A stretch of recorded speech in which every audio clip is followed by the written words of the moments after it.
I'm Lorna, and at 66 years old, I never imagined I'd be living as a servant in my own son's house.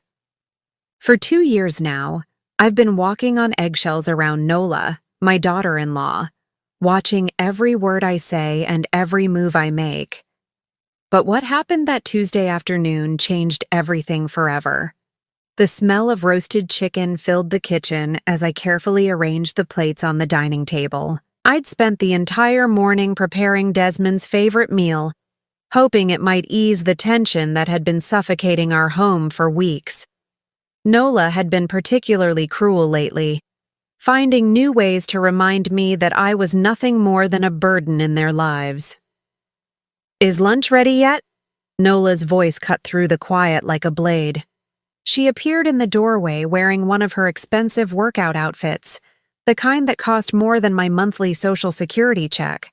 Her perfectly manicured nails tapped impatiently against the doorframe as she looked me up and down with that familiar expression of disgust. "Yes, dear," I replied softly, my hands trembling slightly as I placed the last fork beside the plate. "I made Desmond's favorite chicken with those herbs you like."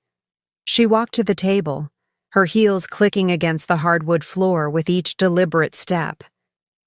I watched as she examined the meal I'd spent hours preparing, her lips pursed in that way that always meant trouble was coming. "This looks terrible," she said flatly, picking up a piece of chicken with her fork and letting it drop back onto the plate with a wet thud.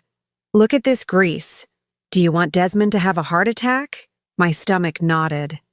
I'd been cooking for over 40 years, raised 3 children on my own after my husband died, and never once had anyone complained about my meals. But living with Nola had taught me that nothing I did would ever be good enough. "I'm sorry," I whispered, reaching for the plate. "I can make something else. Don't touch it." Her voice was ice cold. She stood up abruptly, the chair scraping against the floor. "I'm sick of this, Lorna. Sick of pretending that having you here is some kind of blessing when all you do is create more work for everyone." I felt the familiar sting of tears threatening to fall, but I blinked them back. Crying only made things worse with Nola. It seemed to fuel her cruelty, like she fed off my pain. "I try my best to help around the house," I said quietly, my voice barely audible. "I clean, I cook, I do the laundry. Help?" Nola laughed, but there was no humor in it. "You call this helping? You're nothing but dead weight, Lorna. A burden we can't shake off." She picked up her plate with both hands, and for a moment, I thought she was going to take it to the kitchen. Instead, she held it high above the table and let it crash to the floor. The ceramic shattered into a dozen pieces, sending chicken, vegetables, and gravy splattering across the clean tiles I'd mopped just that morning. I stared at the mess in shock, my heart pounding so hard I could hear it in my ears. In all my years, no one had ever treated me with such deliberate cruelty. Not even during the worst times after my husband's death, when money was tight and the children were hungry, had I felt so utterly worthless. "Clean it up," Nola commanded, crossing her arms over her chest.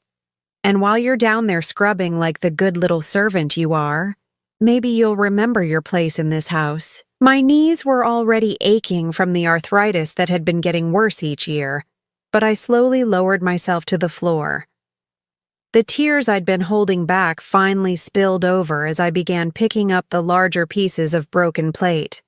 Each shard felt like a piece of my dignity being torn away. "If you're not going to help with the bills," Nola continued, her voice growing louder and more vicious, "then you're going to be my maid. That's the deal, old woman. You want a roof over your head? You earn it on your hands and knees." I couldn't speak. The words were trapped in my throat along with years of swallowed pride and silent suffering. I just kept picking up the pieces, my tears mixing with the gravy on the floor as I tried to salvage what remained of the meal I'd prepared with such hope. That's when I heard the front door open.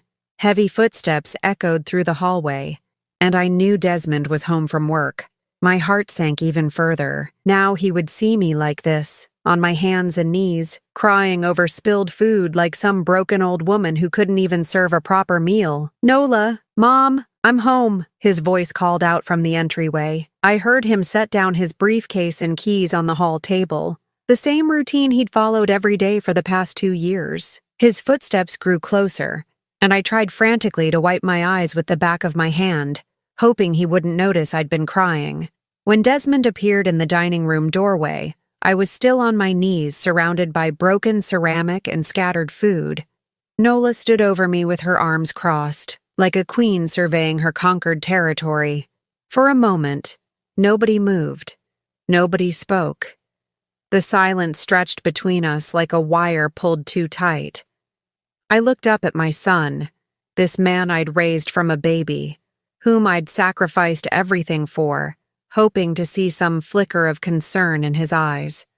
What I saw instead made my blood turn cold. Desmond's face was completely unreadable, his dark eyes moving from the mess on the floor to his wife's triumphant expression, to my tear-stained face. "What happened here?" he asked quietly, his voice carrying a strange edge I'd never heard before. Nola's smile widened, confident in her victory. "Your mother had a little accident with lunch. I was just explaining to her that if she's going to live here, she needs to understand her responsibilities." Desmond stepped further into the room, his gaze fixed on the scene before him. He was still wearing his navy business suit, the one I'd helped him pick out for his promotion last year. His tie was loosened, and there was something in his posture that made the air in the room feel different, charged somehow. "Her responsibilities," he repeated slowly, as if testing the words. "That's right," Nola said, moving closer to him with that same confident stride. "I've been too patient, too understanding, but I'm done pretending that having her here isn't affecting our marriage, our happiness." I stayed frozen on the floor, afraid to move, afraid to breathe. This was the moment I'd been dreading for months. The moment when Desmond would finally choose between his wife and his mother, and I already knew who would win. But then something unexpected happened. Desmond's expression changed. It was subtle at first, just a slight tightening around his eyes, but I'd known that face since the day he was born. I could read every emotion that crossed it, even when he tried to hide them. "You're absolutely right, Nola," he said, his voice deadly calm. "It's time we address this situation once and for all." Nola's smile grew even wider, and she moved to stand beside him, already reaching for his arm in a gesture of united victory. But Desmond didn't look at her. Instead, his eyes met mine, and in that instant, I saw something that made my heart skip a beat. My son wasn't angry with me. He was furious with his wife. The look in Desmond's eyes wasn't disappointment or embarrassment about his mother's position on the floor. It was rage, cold and controlled, directed entirely at the woman who thought she'd just won the war for his loyalty. Nola hadn't noticed yet. She was too busy basking in what she believed was her moment of triumph. But I could see the storm gathering in my son's face, and for the first time in 2 years, I felt a tiny spark of hope flicker to life in my chest. The silence in the dining room stretched on for what felt like hours, though it couldn't have been more than a few seconds. I remained on my knees among the scattered food and broken ceramic, my heart hammering against my ribs as I watched my son's face transform. The calm, professional mask he usually wore was cracking, revealing something underneath that made Nola's confident smile begin to waver. "Desmond?" she said, her voice carrying a hint of uncertainty for the first time. "Honey, help me explain to your mother how things need to be around here." My son didn't respond immediately. Instead, he walked slowly around the mess on the floor, his polished dress shoes careful not to step on any of the broken pieces. When he reached me, he knelt down, his expensive suit be damned, and gently took my shoulders in his hands. "Mom," he said softly, "let me help you up." The kindness in his voice after months of cold indifference made fresh tears spring to my eyes. His hands were steady and strong as he helped me to my feet, and for a moment, I felt like I was looking at the little boy who used to run to me when he scraped his knees. Nola's expression shifted from confusion to irritation. Desmond, what are you doing? She needs to clean this up. She made the mess. No, Desmond said quietly, still holding my arm to steady me. She didn't. The words hung in the air like a thunderclap. Nola's mouth opened, then closed, then opened again. What do you mean she didn't? I saw her drop the plate. She's getting clumsy in her old age. Stop. The single word cut through her explanation like a knife. Desmond finally turned to face his wife, and I saw Nola take an involuntary step backward. Just stop talking, Nola. Excuse me? Her voice rose an octave, the way it always did when she felt challenged. How dare you speak to me that way in front of her? Desmond looked at her for a long moment, and I could see him weighing his words carefully. When he spoke again, his voice was calm, but carried an undertone that made my skin prickle. I've been watching you, he said. For months now, I've been watching how you treat my mother when you think I'm not around. Nola's face went pale. I don't know what you're talking about. Don't you? Desmond walked to the kitchen counter and opened the small drawer where we kept the utility bills and household papers. From underneath a stack of envelopes, he pulled out a small black device that I didn't recognize at first. Because I have hours of footage that says otherwise. My breath caught in my throat. It was a tiny camera smaller than a matchbox. Nola stared at it as if it were a venomous snake. You've been recording me? She whispered, her voice barely audible. I've been protecting my mother, Desmond corrected, his voice growing harder. Something I should have done a long time ago. He pulled out his phone and tapped the screen a few times. Suddenly, Nola's voice filled the room, crystal clear through the phone's speaker. You're nothing but dead weight, Lorna, a burden we can't shake off. Nola's face crumpled. Desmond, you don't understand. Living with her is so stressful, and sometimes you just what? He tapped the phone again, and another recording played. This time it was Nola's voice from last week, when she'd made me scrub the bathroom floor twice because she claimed it wasn't clean enough. The cruelty in her tone was even worse hearing it played back. You called my mother pathetic, Desmond said, his voice getting louder now. You told her she was a waste of space. You made her eat her meals standing up in the kitchen because you said she didn't deserve to sit at our table. Each accusation hit Nola like a physical blow. She kept shaking her head, her perfectly styled hair coming loose from its pins.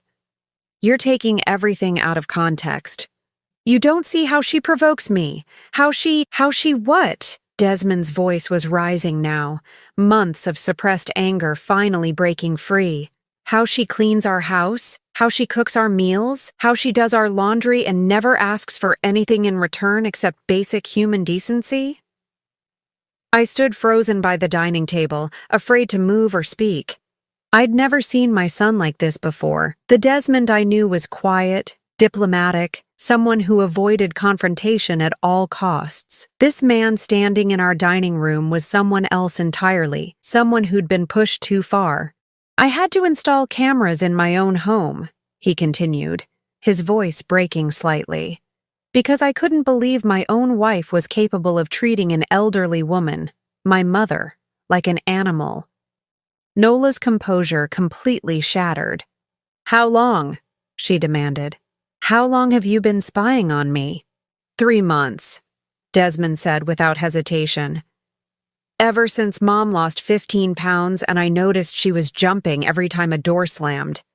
Ever since I came home early one day and heard you screaming at her about how she was ruining your life. My hand flew to my throat. I remembered that day. I'd been so careful to hide the marks where Nola had grabbed my arm, so sure that Desmond hadn't heard anything. You heard that? I whispered. Desmond turned to me, and I saw tears in his eyes for the first time since he was a child. I heard everything, Mom. And I've been collecting evidence ever since because I knew if I confronted her without proof, she'd find a way to turn it around on you. Nola suddenly lunged forward, reaching for the phone. Delete those recordings right now. You have no right.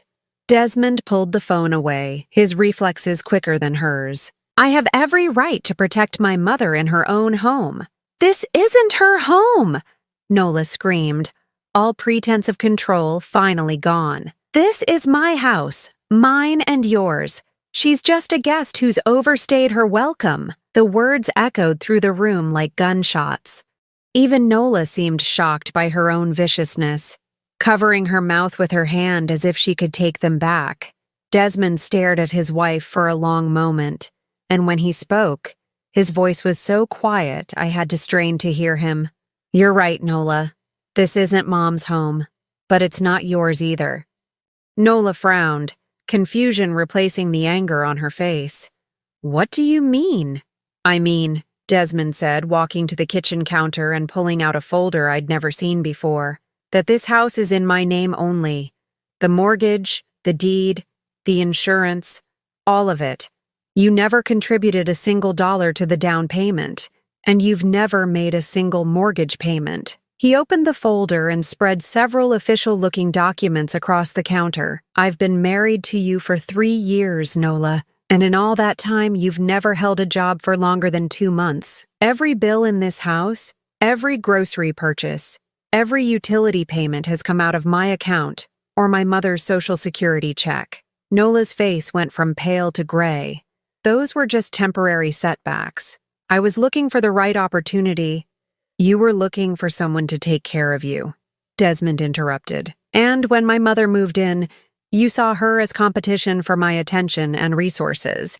So you decided to make her life hell until she left voluntarily. The truth of his words hit me like a physical blow.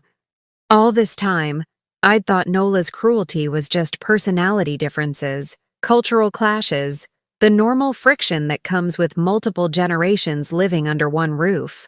I'd never considered that it was calculated, deliberate. That's not true, Nola protested, but her voice lacked conviction. Desmond tapped his phone again, and another recording filled the room. This time it was Nola talking to someone on the phone, probably one of her friends. The old bat will get tired of it eventually and move out. Then Desmond and I can finally have our privacy back. And maybe I can convince him to give me access to his accounts. The silence that followed was deafening. Nola's mouth moved, but no sound came out. She looked like someone who'd just watched their entire world collapse. 3 months of recordings, Desmond said quietly. 3 months of documenting every cruel word, every deliberate humiliation, every calculated cruelty. Did you really think I wouldn't notice what you were doing to the woman who raised me? I felt my knees go weak, and I had to grip the back of a chair to stay upright. My son had known. For 3 months, he'd known what I was suffering and had been working in secret to protect me.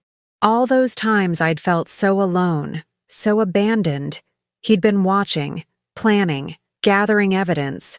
Desmond, I whispered, why didn't you tell me? He turned to me with eyes full of regret. Because I needed her to hang herself with her own rope, Mom. I needed proof that couldn't be disputed, evidence that would hold up if this ever went to court. Court? Nola's voice was a strangled whisper. Desmond looked at his wife with an expression I'd never seen before, cold and final. Divorce court, Nola. I filed the papers this morning. The words hit the room like a bomb going off. Nola staggered backward, her hand reaching for the wall to steady herself. You can't be serious. I've never been more serious about anything in my life, Desmond replied. You have until Friday to pack your things and find somewhere else to live. Nola's face twisted with rage and desperation. You can't throw me out. I'm your wife. You're a woman who's been psychologically abusing my mother for 2 years, Desmond said. And I have the evidence to prove it. As I watched Nola's world crumble around her, I felt something I hadn't experienced in months. Hope. But I also felt a chill run down my spine because I could see in her eyes that this wasn't over. Nola wasn't the type of person to accept defeat quietly, and I was right to be afraid, because what she did next would test every bond between my son and me. The next morning, I woke up to the sound of hushed voices coming from the kitchen. For a moment, I forgot where I was. Forgot everything that had happened the day before. Then reality came flooding back. The broken plate, Nola's cruelty, and Desmond's shocking revelation about the cameras. I wrapped my old terry cloth robe around my shoulders and padded quietly down the hallway. The voices grew clearer as I approached the kitchen, and I recognized Desmond's low tones mixed with someone else's voice, a man I didn't recognize. "The recordings are more than enough," the stranger was saying. "Psychological abuse, financial manipulation, creating a hostile living environment for an elderly person. Any judge would see this as grounds for divorce and possibly criminal charges." I stopped at the doorway, not wanting to interrupt but desperate to understand what was happening. Desmond was sitting at the kitchen table with a man in an expensive suit, papers spread between them like a battle plan. "Mr. Patterson," Desmond said, his voice tired but determined. "I need to make sure my mother is protected through all of this. Nola isn't going to go quietly." The man, Mr. Patterson, looked up from his papers and noticed me standing in the doorway. He was younger than I'd expected for a lawyer, maybe in his 40s, with kind eyes behind wire-rimmed glasses. "Mrs. Henderson," he said, standing up respectfully. "I'm David Patterson, your son's attorney. Would you like to join us?" Desmond turned in his chair, and I saw relief wash over his face when he saw me. "Mom, please, you need to hear this." I moved slowly into the kitchen, still not quite believing this was real. Yesterday I'd been scrubbing food off the floor like a servant, and now there was a lawyer at my kitchen table discussing my rights. "Where's Nola?" I asked quietly. "Gone," Desmond said. "She left about an hour after you went to bed last night, packed 2 suitcases and drove off without saying a word." I felt a mixture of relief and worry. "Where did she go?" "Her sister's house, probably," Desmond replied. "But that's not what matters right now. What matters is making sure you understand what's been happening behind the scenes." Mr. Patterson gestured to a chair, and I sat down carefully, my arthritis making my joints protest the early morning movement. He slid a manila folder across the table to me. "Mrs. Henderson, your son has been preparing for this moment for quite some time. The evidence he's collected isn't just about divorce proceedings. It's about protecting you from any future retaliation or legal challenges." I opened the folder with trembling hands. Inside were dozens of photographs, transcripts of recordings, and official-looking documents I didn't understand. "I don't follow," I said softly. Desmond leaned forward, his expression serious. "Mom, 3 months ago, I hired a private investigator to look into Nola's background. What we found was disturbing." He pulled out a thick report from the bottom of the stack. "Nola has done this before. Twice." My blood went cold. "What do you mean?" Mr. Patterson took over the explanation. "Your daughter-in-law was previously married to 2 other men, both significantly older and both with elderly parents living in their homes. In each case, she systematically made life unbearable for the elderly parents until they either moved out or were placed in nursing homes." I stared at the papers, the words blurring together as I tried to process what I was hearing. She planned this? "More than that," Desmond said, his voice heavy with guilt. "In her first marriage, the elderly father died of a stress-induced heart attack 6 months after she moved in. In the second marriage, the mother had a stroke and is now in a care facility that costs the family everything they have." The room started spinning around me. I gripped the edge of the table, fighting off a wave of nausea. "And you think she was trying to kill you?" Desmond's voice broke. "Mom, the stress she was putting you under, the constant anxiety, the way she was isolating you from me. Yes, I think that was exactly what she was trying to do." Mr. Patterson placed a gentle hand on my shoulder. "We can't prove intent to harm, Mrs. Henderson, but we can prove a pattern of behavior that puts elderly people at serious risk." I looked up at my son, this man I'd raised from a baby, and saw the pain in his eyes. "How long have you known?" "I started suspecting something was wrong about 6 months ago," he admitted. "You were losing weight. You seemed afraid all the time. And whenever I tried to talk to you alone, Nola would find an excuse to interrupt, but it wasn't until I hired the investigator that I understood how calculated it all was. He pulled out another document, this one with Nola's photo attached. She targets men like me, Mom. Men who are financially stable but emotionally vulnerable because they're caring for aging parents. She presents herself as supportive and understanding, then slowly turns the household into a war zone. "But why didn't you tell me?" I whispered, tears starting to flow down my cheeks. "I thought you didn't care anymore. I thought you were choosing her over me." Desmond's face crumpled with guilt. "Because I needed evidence that would hold up in court. If I'd confronted her without proof, she could have turned it around, made you look like the problem. She could have convinced people that you were the one being difficult, that I was an ungrateful son who couldn't handle caring for his mother." Mr. Patterson nodded. "Your son was protecting you the only way he could, Mrs. Henderson. By building an airtight case that would ensure Nola couldn't hurt you or manipulate the situation. I thought about all those months of feeling abandoned, of believing my own son had stopped loving me. The loneliness had been crushing, but now I understood it had been necessary." "The cameras," I said suddenly. "How many were there?" "7, Desmond replied.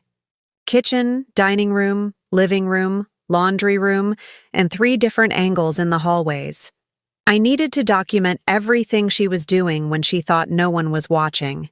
He pulled out his phone and showed me a video I'd never seen before.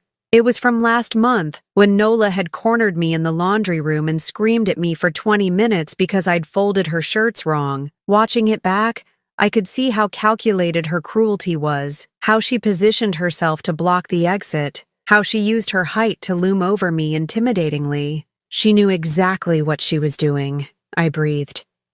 "Every single time," Desmond confirmed. The investigator found evidence that she'd researched techniques for psychological manipulation of elderly people. She had books about it, Mom. Actual books about how to break down an older person's resistance. The horror of it was overwhelming. I'd thought I was going crazy. Thought maybe I really was becoming the burden Nola said I was. But it had all been deliberately orchestrated to make me feel that way. "What happens now?" I asked. Mr. Patterson consulted his notes. "Well, the divorce will be straightforward given the evidence. Nola won't be entitled to any assets since the marriage was based on fraud and abuse. But more importantly, we're going to file for a restraining order to keep her away from both of you. Do you think she'll try to come back?" Desmond and the lawyer exchanged a look that made my stomach clench. "Mom," Desmond said carefully, "there's something else you need to know. Something we discovered yesterday that changes everything." He pulled out one final document, and I could see his hand shaking as he placed it in front of me. Nola isn't just dangerous because of her pattern of abuse. She's dangerous because she's desperate. I looked down at the paper. It was a bank statement, but not one I recognized. "She's been stealing from you, Mom.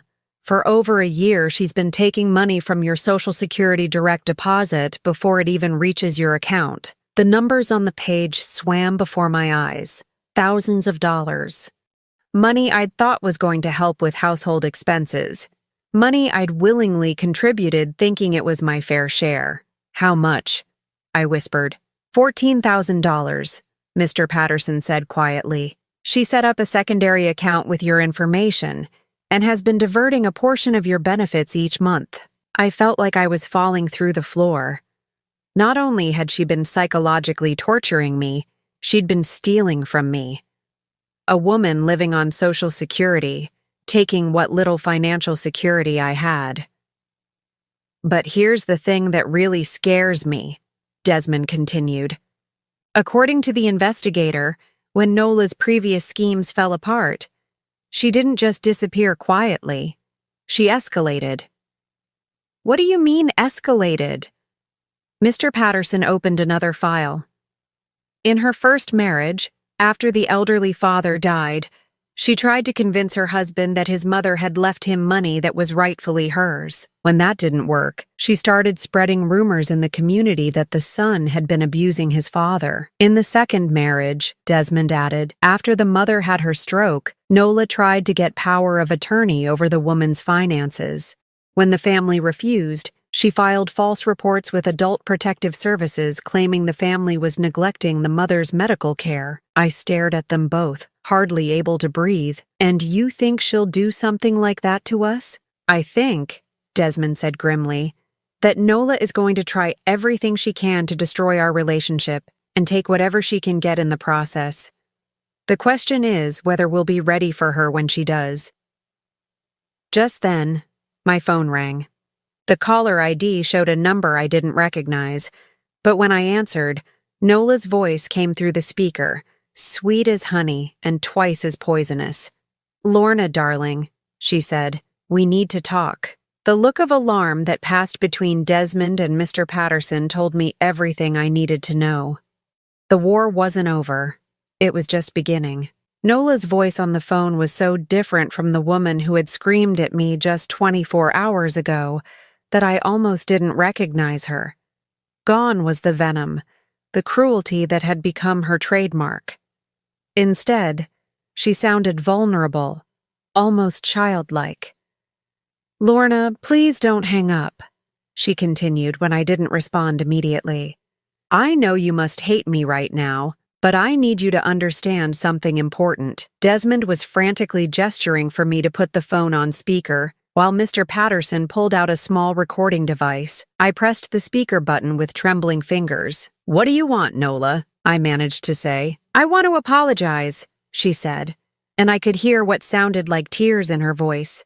"I want to explain why I've been so horrible to you, and I want to make things right before it's too late." Desmond's eyes were wide with alarm.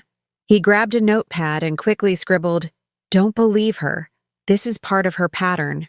But despite everything I'd learned about Nola in the past day, despite all the evidence of her calculated cruelty, there was still a part of me that wanted to believe people could change. A part of me that had been trained by 66 years of giving people the benefit of the doubt. "I'm listening," I said quietly. "Thank you," Nola whispered. "Lorna, I need you to know that everything I did came from a place of fear. I was so afraid that Desmond would choose you over me, that I would lose the only good thing that ever happened to me." She paused, and I could hear her take a shuddering breath. "I've never had a real family before. My parents were drug addicts who abandoned me when I was 12. I've been on my own my whole life, never learning how to share love, never understanding that families don't have to be competitions." Mr. Patterson was shaking his head vigorously, but I found myself softening despite everything. Could someone really fake this level of vulnerability? "When Desmond brought me into your lives," Nola continued, "I saw how close you two were, and instead of feeling grateful to be part of something beautiful, I felt threatened. I thought if I could drive a wedge between you, if I could make you leave, then Desmond would need me more." "Nola," I said softly, "what you did to me was more than just being afraid. You were deliberately cruel." "I know," she sobbed. "I know, and I hate myself for it. But Lorna, there's something else, something I haven't told anyone, not even Desmond." Desmond leaned forward, his expression intense. Mr. Patterson had his pen ready, taking notes on everything she said. "What is it?"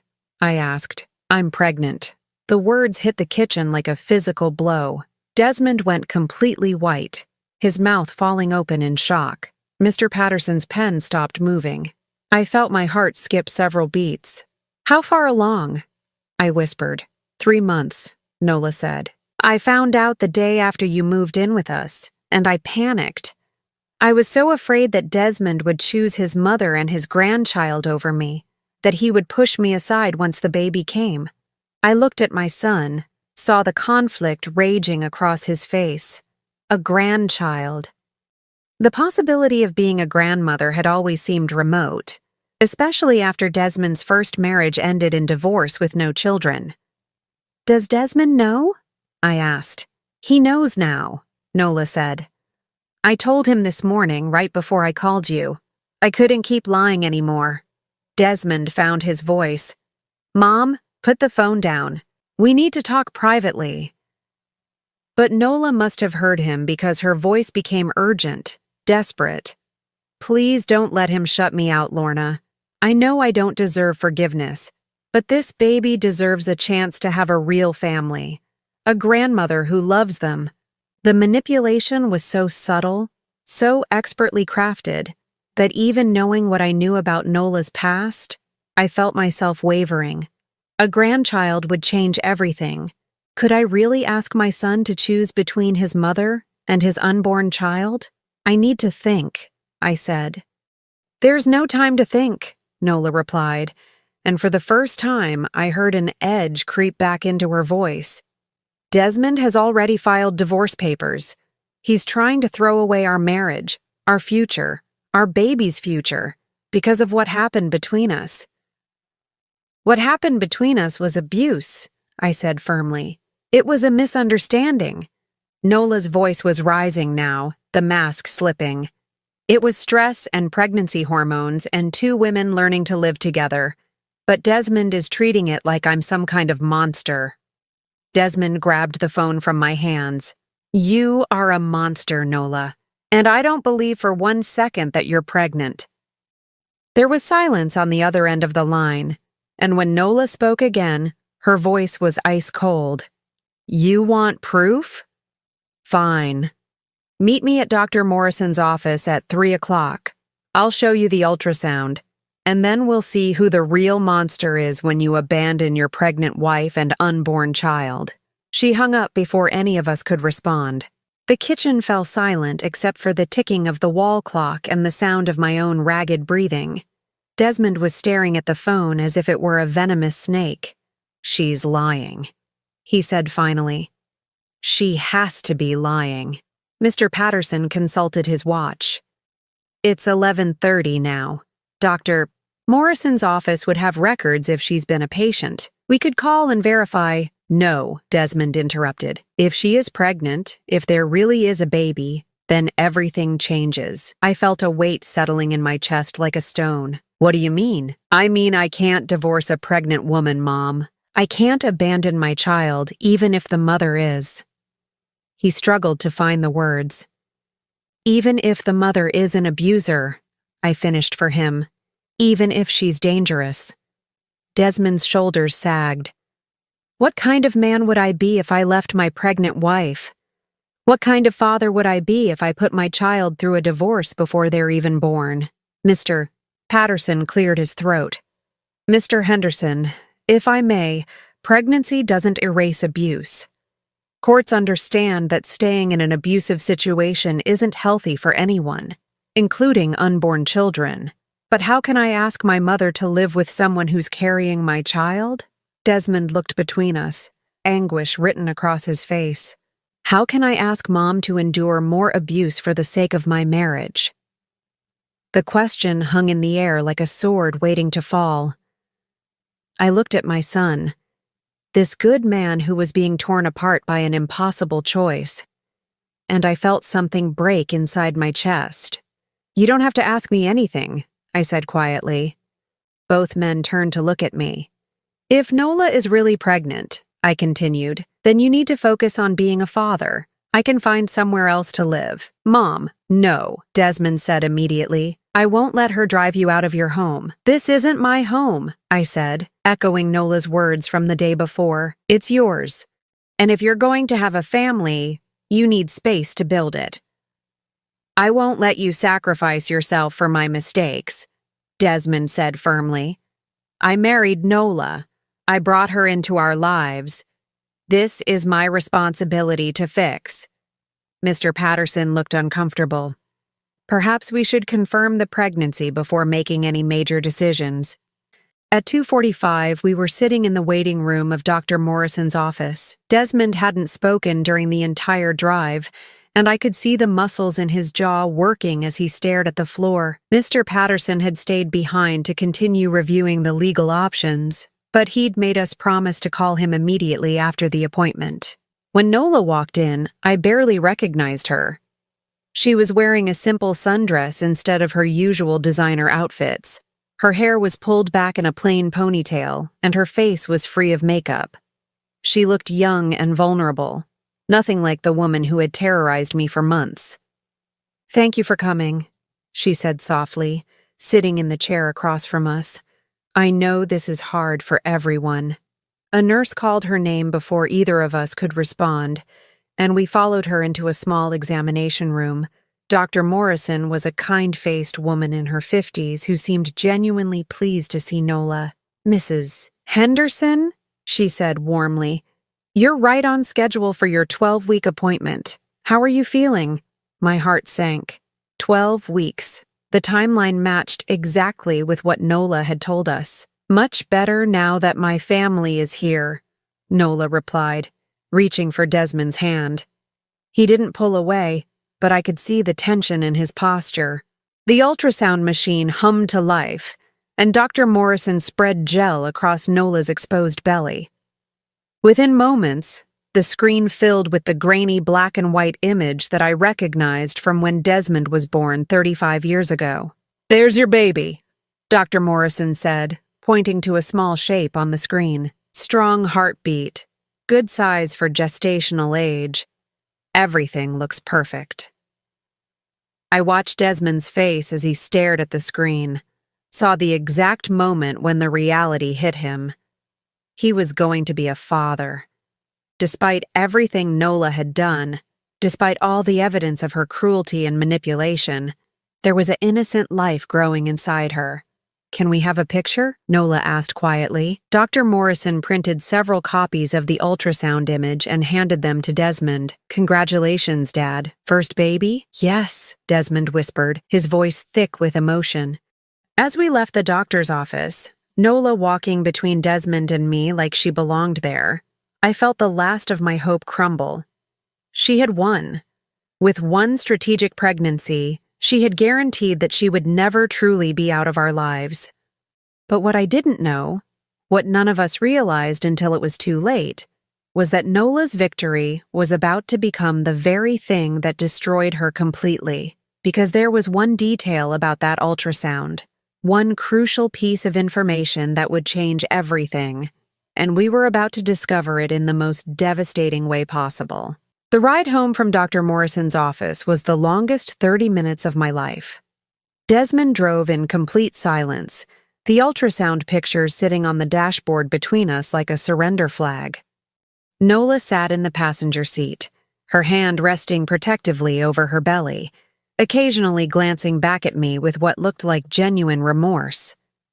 For the first time in months, I felt truly defeated.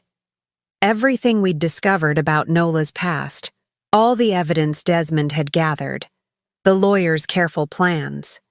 None of it mattered now. She was carrying my grandchild, and that changed everything. When we pulled into the driveway, I noticed Mr. Patterson's car was still there. Through the kitchen window, I could see him pacing while talking on his phone. The sight of him gave me a small spark of hope. Maybe there was still something that could be done legally to protect us.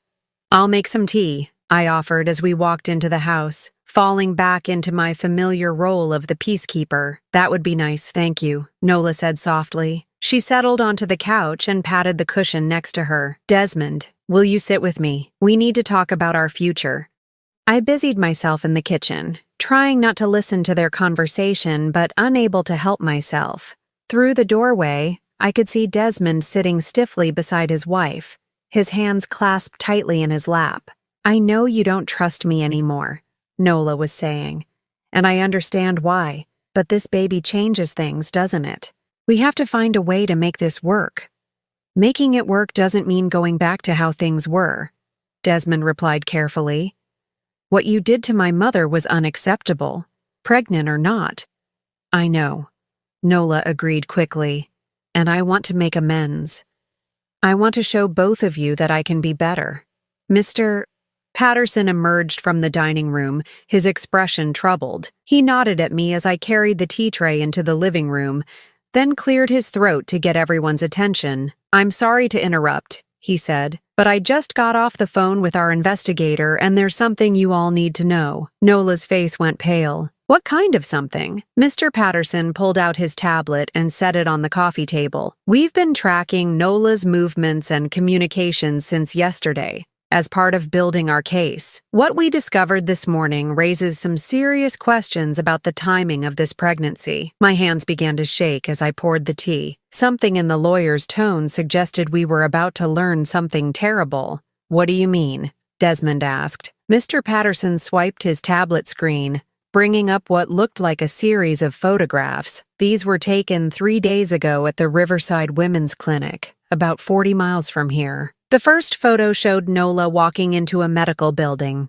The timestamp showed it was taken 2 days before our confrontation in the dining room. I don't understand, I said quietly. The Riverside Women's Clinic specializes in fertility treatments, Mr. Patterson explained, but they also provide other services that include pregnancy termination procedures. The room went deadly quiet. Nola's face had gone from pale to gray, and I could see her hands beginning to tremble. You're suggesting what, exactly? Desmond's voice was dangerously low. Mr. Patterson swiped to the next photo.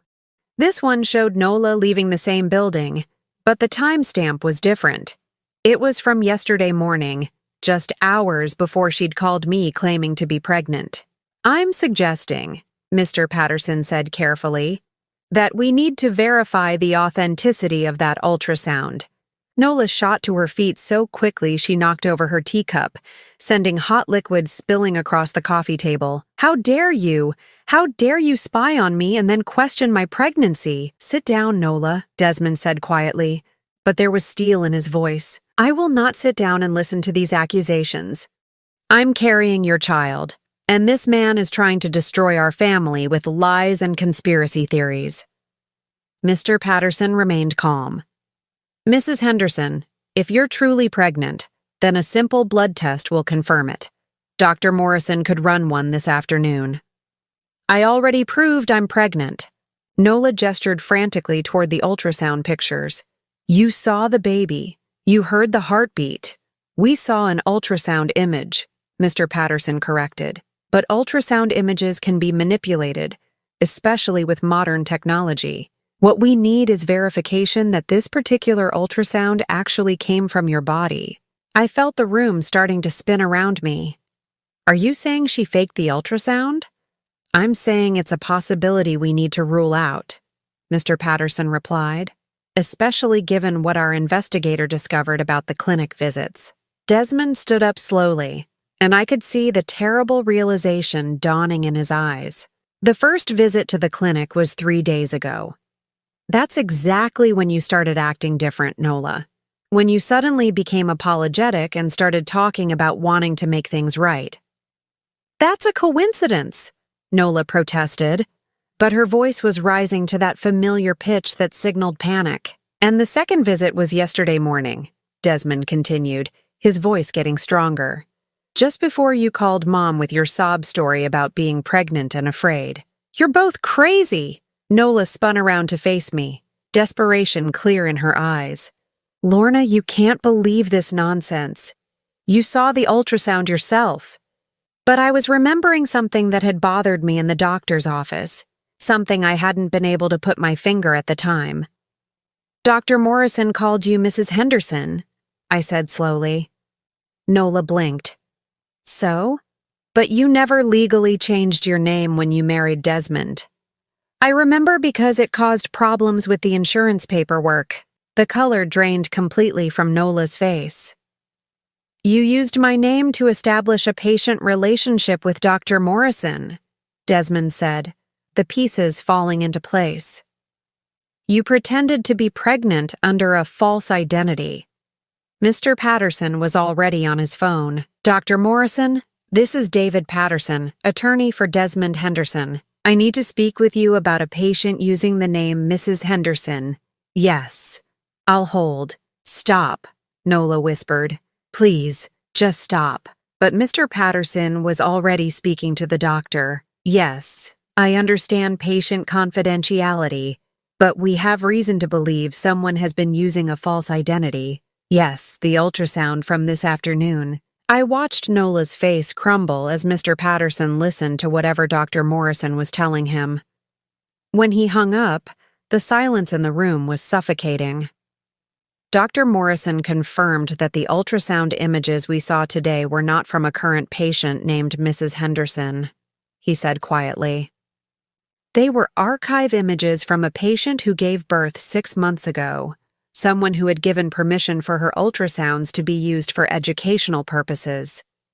The truth hit me like a physical blow. She stole someone else's ultrasound pictures. The real Mrs. Henderson, the woman whose images those actually were, had a healthy baby girl in February, Mr. Patterson continued. Nola somehow gained access to archived medical files and used them to create a false pregnancy. Desmond was staring at his wife as if he'd never seen her before. "You're not pregnant."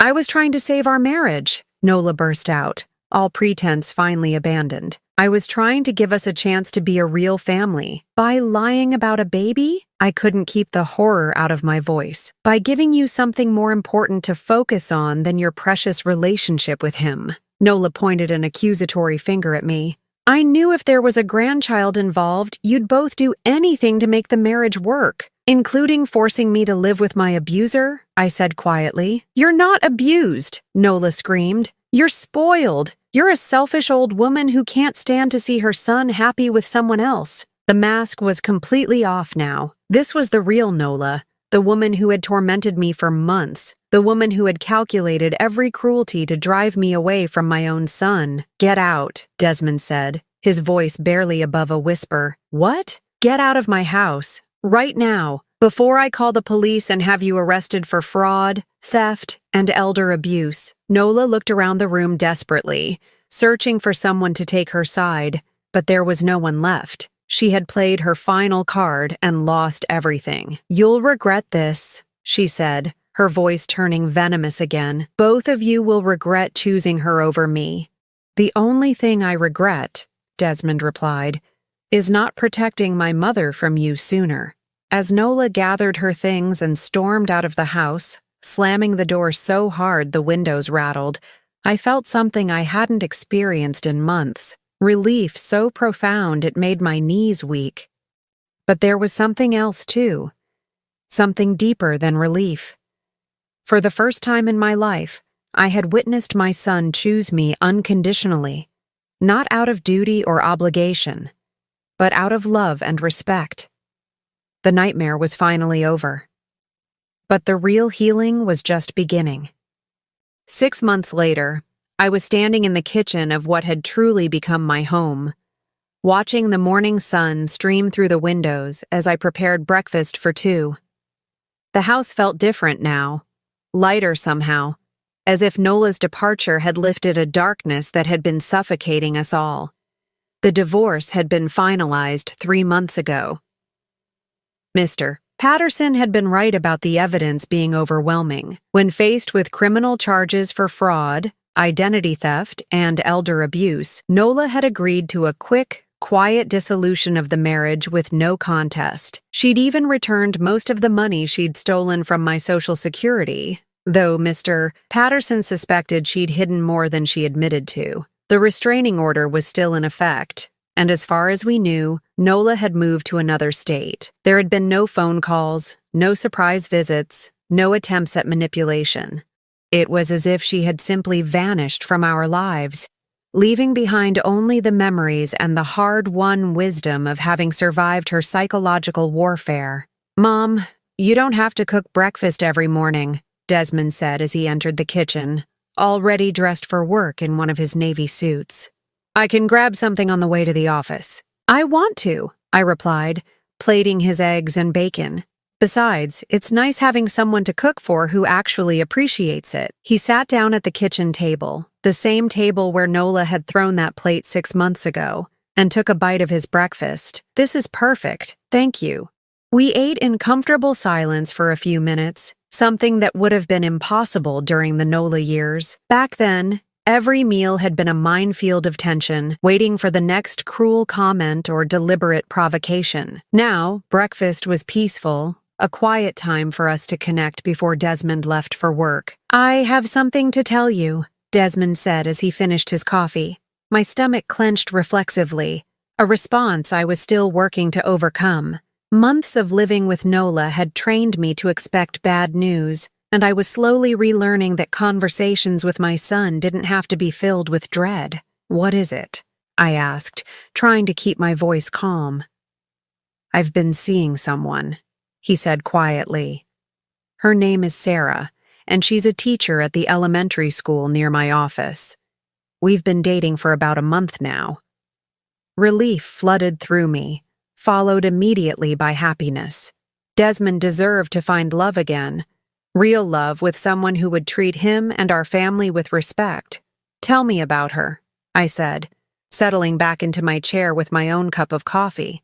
A smile spread across my son's face, the first genuine smile I'd seen from him in years. "She's wonderful, Mom. Kind, funny, patient with kids. She's been teaching 3rd grade for 15 years, and she volunteers at the animal shelter on weekends." "She sounds lovely. When do I get to meet her?" Desmond hesitated, and I could see a flicker of the old anxiety cross his features. "Are you sure you're ready for that? I don't want to rush things, especially after Nola," I finished for him. "Desmond, what happened with her doesn't mean I'm afraid of you finding happiness again. It means I'm better at recognizing the difference between someone who's good for you and someone who's using you." He reached across the table and covered my hand with his. "I'm so sorry, Mom, for everything.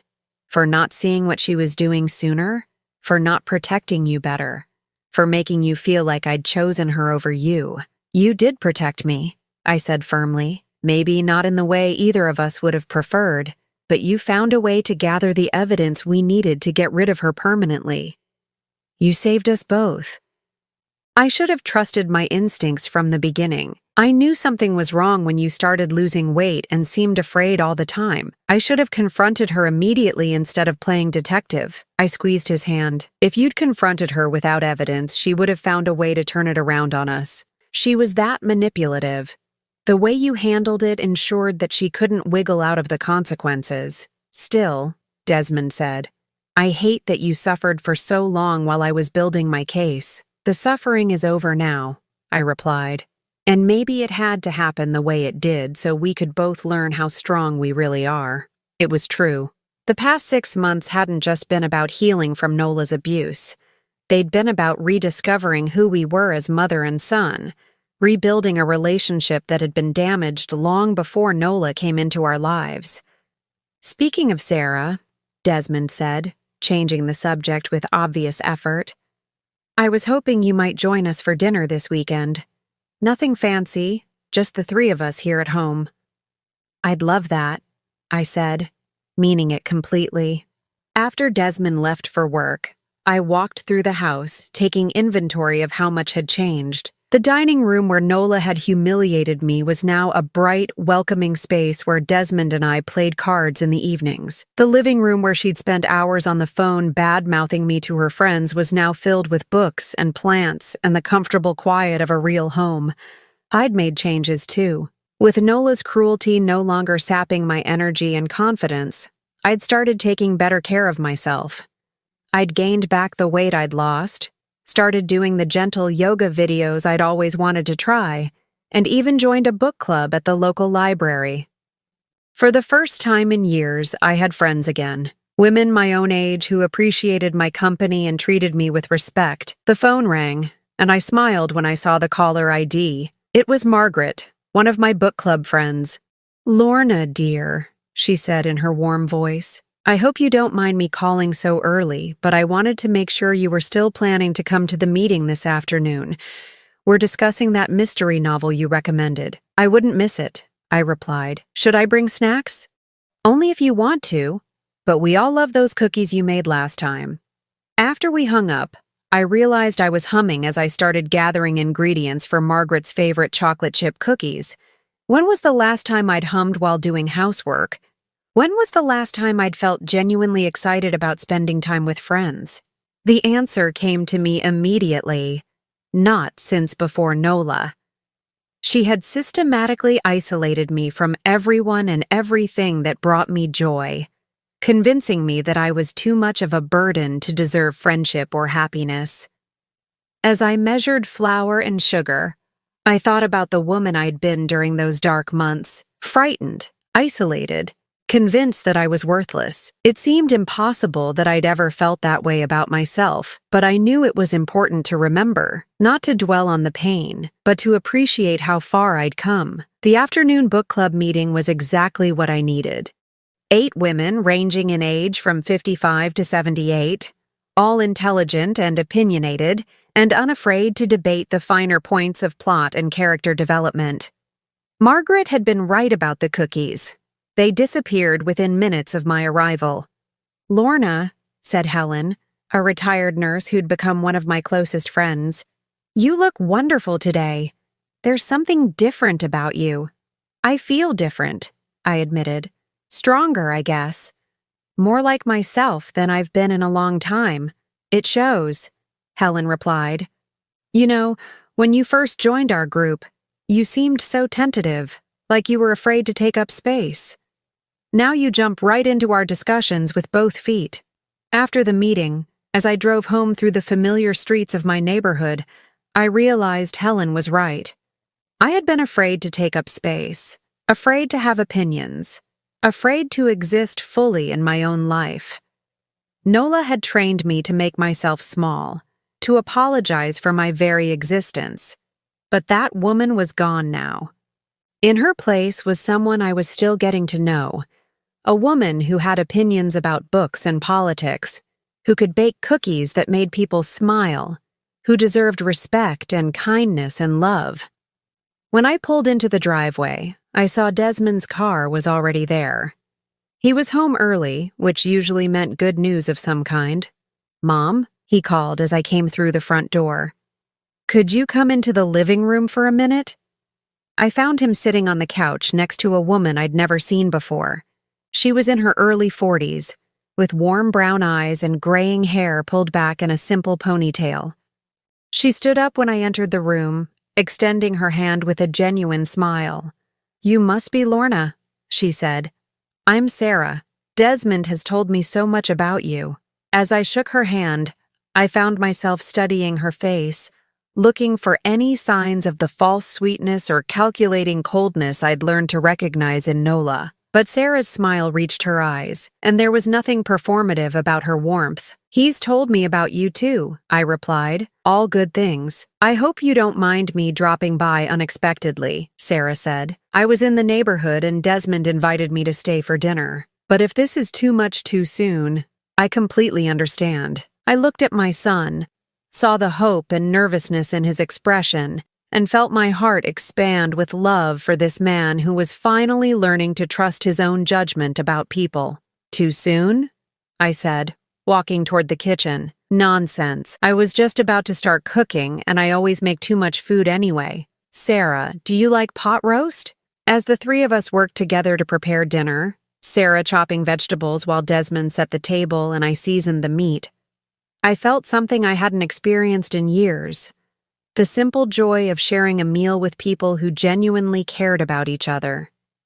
During dinner, Sarah told us about her students, her volunteer work at the animal shelter, and her passion for gardening.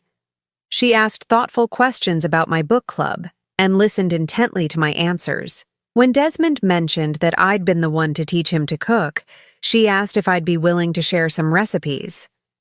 "I'd love to," I said, meaning it completely. "Though I should warn you, I don't measure anything. I just cook by feel." "Those are the best kind of recipes," Sarah laughed. "My grandmother was the same way. I still have her recipe box, but half the cards just say things like, 'add flour until it feels right.'" As the evening progressed, I watched the way Sarah interacted with both Desmond and me. She didn't try to monopolize his attention or subtly exclude me from conversations. She didn't make cutting remarks disguised as jokes or try to establish dominance through small cruelties. She was simply herself, warm, genuine, and kind. "Lorna," she said as we cleared the dinner dishes, "I hope this isn't too forward, But Desmond mentioned that you're interested in gardening.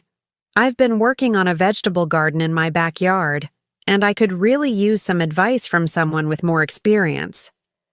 I'd be happy to help, I replied, though I'm probably rustier than you think. I haven't had a garden in years. Well, maybe we could learn together, Sarah suggested. I have more enthusiasm than knowledge. After Sarah left, Desmond and I sat in the living room, both of us processing the evening. She's wonderful, I said simply. You really think so? Desmond asked, and I could hear the vulnerability in his voice. I think she's exactly what you deserve, I replied. Someone who sees your worth and treats you with respect. Someone who doesn't see me as competition but as part of the package that comes with loving you. Desmond smiled, the worry lines around his eyes softening. She wants to meet you properly, maybe take you to lunch next week if you're interested. I'm very interested, I said. It's been a long time since I had a reason to look forward to the future. That night, as I lay in my comfortable bed in my safe home, I thought about the journey that had brought me to this moment. The pain of Nola's abuse had been real and devastating, but it had also taught me things about myself that I might never have learned otherwise. I'd learned that I was stronger than I'd ever imagined. Strong enough to survive months of psychological warfare. Strong enough to help my son see the truth about his marriage. Strong enough to rebuild my life at 66 years old. I'd learned that family wasn't just about blood relationships, but about people who chose to love and support each other. My book club friends, Sarah, even Mr. Patterson.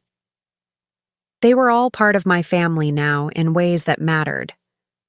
Most importantly, I'd learned that it was never too late to start over. Never too late to insist on being treated with dignity and respect. Never too late to find joy and purpose and love. As I drifted off to sleep, I smiled thinking about the weekend ahead.